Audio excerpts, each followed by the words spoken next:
Hey guys, what's up? So today I'm here because I finally did something that took a lot of weight out of my shoulders, and I'm so happy that I finally did it. It is book related. I'm sounding weird now, but I took two books out of my TBR that have been there forever, like really long time, and I got them when it was my 15th birthday, and I'm going to be 17 in August, so it was kind of a long time coming and I was procrastinating it, but it's finally done, and I'm glad to say that I finally read. Drum roll please. Just kidding, no drum rolls because drum rolls are tacky. Just kidding. So I finally read The Son of Neptune, reread actually, and The Mark of Athena. This big thing, I read it. Freaking finally! I literally looked at them and I was fooled with guilt because I paid for them. I bought them. I knowingly bought them because they were on sale, and I was like, sure, I will read it. It's my friggin' birthday, and I didn't read it just now. So, what a great person. Totally thought about it twice. It wasn't an impulse buy. What the hell? I don't even do those. But first, before I talk about my huge achievement that is no achievement at all, it's just long overdue, I will talk about a book that I read recently that is To All the Boys I've Loved Before by Jenny Han. This book is a contemporary, really cutesy romance, and it's really kind of a resting read because you don't really have to think about it or read it and overthink it and see the signs and just hope for the best and no one gets killed because no one dies. Cause I mean, her mom is dead, but it's no spoiler and we already know it. But it's not like imminent death to everyone like the books I was reading before, so it's kind of a nice change. It's about this girl, Lara Jean, who has all her letters that she wrote to people she loved, to boys she loved, when she was like saying goodbye to them or getting over them. She didn't actually date any of them, mostly, but she wrote these letters so she could just get over the crushes and the passions and the love, so she could just move on with her life. But her letters are sent and she didn't send it, so that throws her in this big cascade of events because she didn't mean for many stuff that happens after to happen. She learns the difference between loving from afar and loving someone for real, and she learns so much, and it's her first experience with real love and real people, and kind of an awkward situation because the boys come talk to her about the letter, so it's like, ooh, how do I deal with that? And the way she deals with it, it's kind of not what I would do, but it's fun to read and I actually like this book. I just had some problems with the Lara Jean, the narrator, being kind of immature and some sexist comments and gender stereotypes, but I paid way too much attention to these things, but it's okay. It didn't bother me that much, and it's a cutesy read, and it has a sequel actually, which I really want to read, and I also wanted because of the cover, because I love this cover so much. It's so cute and such good color scheme, like, oh my god, I love these colors, I love it. There's a motorcycle, great, I love motorcycles.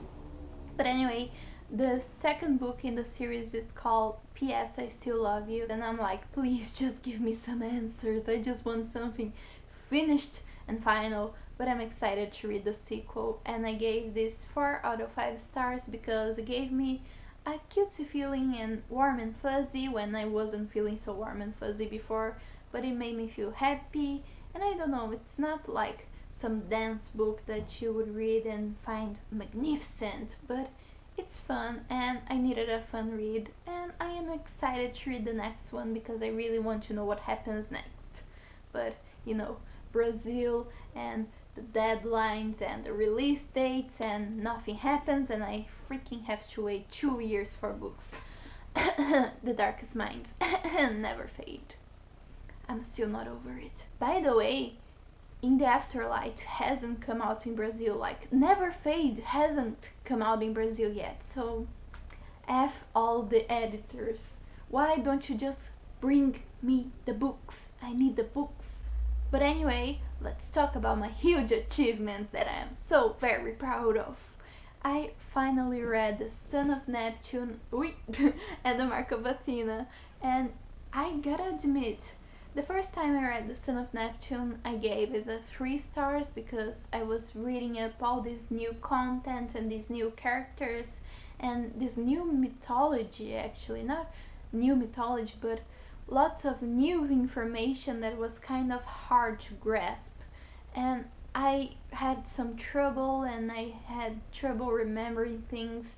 And the first part of the book I was really slow to read in the first time I read it. And the second part was okay, I read it, but I felt like not so much as good as the first series. But it wasn't supposed to be as good as new characters, new points of views.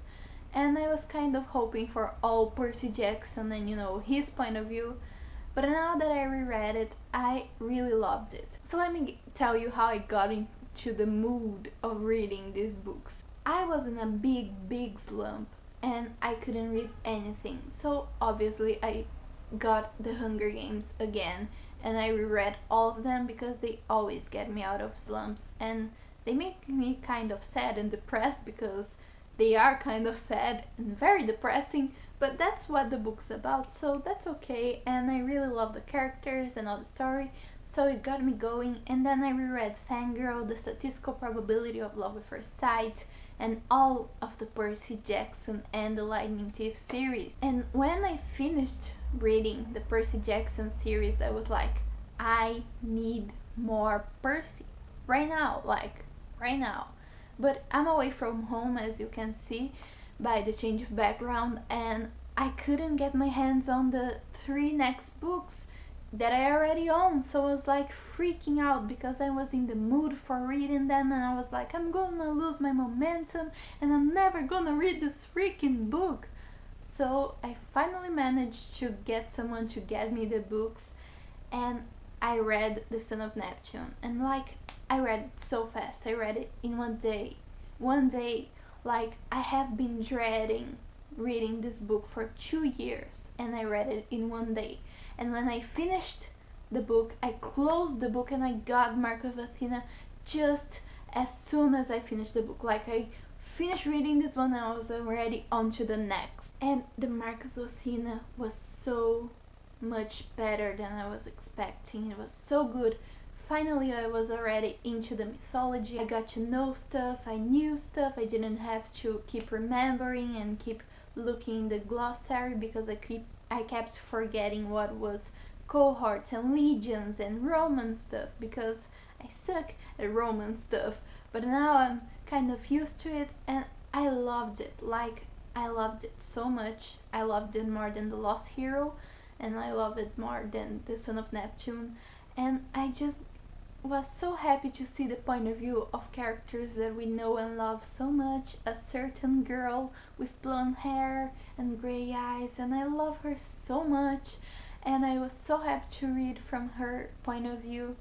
And I just feel like I have to do a review of the book because it was so freaking good that I just need to get my thoughts out. It won't be coherent because I suck at book reviews, but it will get my feelings out because I need something until the House of Hades gets here into the place I'm at, because oh my god, the cliffhanger though. That cliffhanger though. Rick Riordan, you are evil. So I finally read those books, and I just wanted to update you guys because I haven't done a video in 6 months, and I won't talk about it because life sucks, life is boring.